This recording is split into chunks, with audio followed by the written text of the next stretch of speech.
Hello दोस्तों, स्वागत है आपका अपने चैनल पढ़ने का क्लासेस में। देखिए, जो बीएड सेकेंड ईयर में नया सब्जेक्ट जुड़ा है गांधी जी की नई तालीम, उसकी फर्स्ट क्लास हो चुकी है। वेरी शॉर्ट क्वेश्चन होगी। अभी सेकेंड क्लास है, तो ज़्यादा ना समय लेते हुए वीडियो को शुरू करते हैं। चलिए, प्रश्न नंबर 1 है, महात्मा गांधी का शिक्षा में मुख्य योगदान बताइए। उत्तर होगा, देश में समस्त बुनियादी शिक्षा की अवधारणा स्पष्ट रूप से प्रस्तुत करना। ये गांधी जी का शिक्षा में मुख्य योगदान है। प्रश्न नंबर 2 देखिए, गांधी जी की शिक्षण पद्धति का आधार क्या है। तो करके सीखना, ये गांधी जी के शिक्षण पद्धति का आधार है। क्रिया, बालक कार्य करके सीखे, ऐसा करने से बालक में आत्मविश्वास उत्पन्न होता है, ये मानते थे। प्रश्न नंबर 3, गांधी जी के अनुसार शिक्षा के मुख्य उद्देश्य बताइए। तो गांधी जी के अनुसार शिक्षा के मुख्य उद्देश्य ये हैं, देखिए आंसर। पहला है पूर्ण विकास का उद्देश्य, दूसरा जीविकोपार्जन का उद्देश्य, नैतिक एवं चारित्रिक विकास, ये तीसरा है। चौथा है सत्य की प्राप्ति का उद्देश्य। चलिए प्रश्न नंबर 4 देखते हैं आगे। प्रश्न नंबर 4 है, देखिए, गांधी जी का संपूर्ण चिंतन किस पर क्रियाशील था। तो गांधी जी का संपूर्ण चिंतन था सत्य, अहिंसा और प्रेम पर। आप सभी जानते हैं। प्रश्न नंबर 5 देखिए, बेसिक शिक्षा के 3 आधारभूत सिद्धांत बताइए। तो बेसिक शिक्षा के 3 आधारभूत सिद्धांत ये है। पहला है शिक्षा को अनिवार्य एवं निःशुल्क बनाने का सिद्धांत, दूसरा है शिक्षा का माध्यम मातृभाषा बनाने का सिद्धांत, तीसरा है शिक्षा को हस्तकला कौशलों पर केंद्रित करने का सिद्धांत। प्रश्न नंबर 6, जॉन डीवी के अनुसार शिक्षा के उद्देश्य बताइए। ये थे महात्मा गांधी के अनुसार उद्देश्य जो हमने यहाँ पे किए हैं।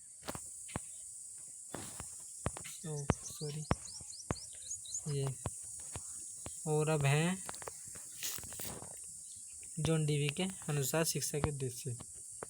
पहला है सामाजिक आवश्यकताओं की पूर्ति करना, दूसरा है बालकों में लोकतांत्रिक भावना विकसित करना, तीसरा है सामाजिकता की भावना का विकास करना, चौथा है बालकों को यथार्थ अनुभव प्रदान करना, पांचवा है बालक का पूर्ण विकास करना।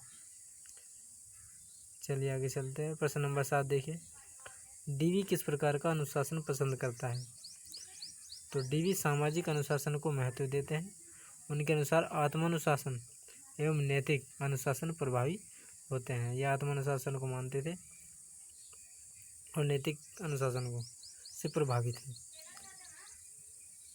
प्रश्न नंबर 8, विद्यालय सामाजिक प्रयोगशाला है, किसने कहा। ये विद्यालय सामाजिक प्रयोगशाला है, ये जॉन डीवी ने कहा। प्रश्न नंबर 9, विद्यालय समाज का लघु रूप है, किसने कहा है। विद्यालय समाज का लघु रूप है, ये भी जॉन डीवी ने कहा। प्रश्न नंबर 10, जॉन डीवी शिक्षक को किस रूप में मानते हैं। तो जॉन डीवी शिक्षक को मित्र, सलाहकार, दार्शनिक एवं मार्गदर्शक के रूप में मानते हैं। ये कहते थे, इनका कहना है कि शिक्षक एक मित्र होता है, सलाहकार होता है, दार्शनिक होता है, मार्गदर्शक होता है, जो अच्छा रास्ता दिखाते हैं। प्रश्न नंबर 11, डीवी के अनुसार प्रमुख शिक्षण पद्धतियाँ कौन कौन सी है। तो डीवी के अनुसार प्रमुख शिक्षण पद्धतियाँ देखिए, एक पहली है समस्या समाधान विधि, दूसरी है परियोजना विधि, तीसरी है करके सीखने की विधि, जिसमें बच्चे करके सीखते हैं। प्रश्न नंबर 12, शिक्षा अनुभवों की पुनर्रचना है, किसने कहा। ये भी जॉन डीवी ने कहा, शिक्षा अनुभवों की पुनर्रचना है। प्रश्न नंबर 13, जॉन डीवी के अनुसार शिक्षा का कार्य बताइए। तो जॉन डीवी के अनुसार शिक्षा का कार्य है शिक्षा असहाय प्राणी के विकास में सहायता पहुंचाती है, जिससे वह सुखी, नैतिक तथा कुशल मानव बन सकते हैं या बन सके। प्रश्न नंबर 14 देखिए, जॉन डीवी के शिक्षक का प्रमुख कार्य क्या बताया। जॉन डीवी ने शिक्षक का प्रमुख कार्य क्या बताया। उत्तर है जॉन डीवी ने शिक्षक का प्रमुख कार्य उचित वातावरण का निर्माण करना बताया कि शिक्षक का प्रमुख कार्य है वातावरण को उचित बनाना। प्रश्न नंबर 15 देखिए, रविंद्रनाथ टैगोर ने शांति निकेतन नामक संस्था की स्थापना कब की थी? तो रविंद्रनाथ टैगोर ने शांति निकेतन नामक संस्था की स्थापना सन 1901 में कलकत्ता में की थी। प्रश्न नंबर 16 देखिए, टैगोर के पाठ्यक्रम संबंधी विचार बताइए। उत्तर है क्रिया प्रधान पाठ्यक्रम हो जिससे बालक व्यवहारिक जीवन में प्रयोग करके पूर्ण मानव के रूप में विकसित हो सके। अर्थात कहने का तात्पर्य यह है कि टैगोर थे, उनके पाठ्यक्रम संबंधी विचार थे कि पूरा पाठ्यक्रम क्रिया पर प्रधान हो, जिससे बालक करके सीखते हैं, अपने व्यवहार में करके सीखे, व्यवहारिक जीवन में प्रयोग करके वो पूर्ण मानव के रूप में विकसित हो सके। प्रश्न नंबर 17 देखिए, रविंद्रनाथ टैगोर के अनुसार शिक्षा के क्या उद्देश्य हैं? उत्तर होगा कि उद्देश्य देखिए, नंबर 1 सांस्कृतिक विकास एवं राष्ट्रीय तथा अंतर्राष्ट्रीय भावना का विकास। दूसरा है शारीरिक विकास। तीसरा उद्देश्य है नैतिक विकास। चौथा उद्देश्य है बौद्धिक विकास। चलिए आगे चलते हैं। प्रश्न नंबर 18 देखिए, जॉन डीवी का जन्म कब और कहाँ हुआ था? तो उत्तर होगा जॉन डीवी का जन्म 1859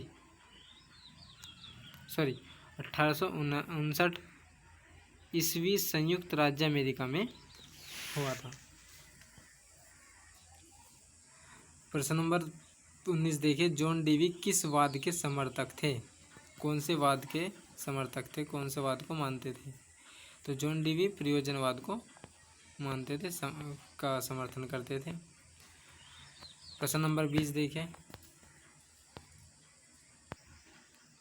जॉन डीवी की प्रमुख पुस्तकों के नाम लिखिए। तो जॉन डीवी की प्रमुख पुस्तकें इस प्रकार हैं। पहली है the school and a society. दूसरी है हाउ वी थिंक। तीसरी है डेमोक्रेसी एंड एजुकेशन। चौथी है रिकंस्ट्रक्शन इन फिलोसफी। पांचवी है एक्सपीरियंस एंड नेचर। छठी है स्कूल्स ऑफ टुमारो। सातवीं है द क्वेस्ट फॉर सर्टेनिटी। आठवीं है interest and effort in education. नौवीं है the child and the curriculum. तो ये जॉन डीवी की प्रमुख पुस्तकें हैं।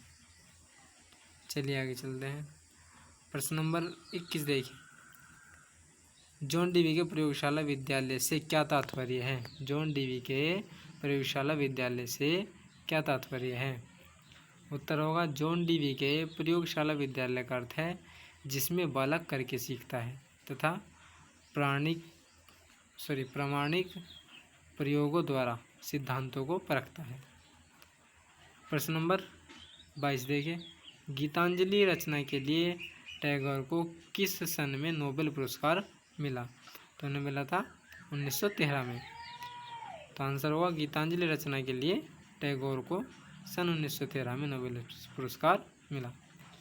प्रश्न 23 देखिए, दो भारतीय दार्शनिकों के नाम लिखिए। दो भारतीय दार्शनिक हैं महात्मा गांधी, स्वामी विवेकानंद, या आप लिख सकते हैं अशोक घोष। बहुत से दार्शनिक हैं। तो चलिए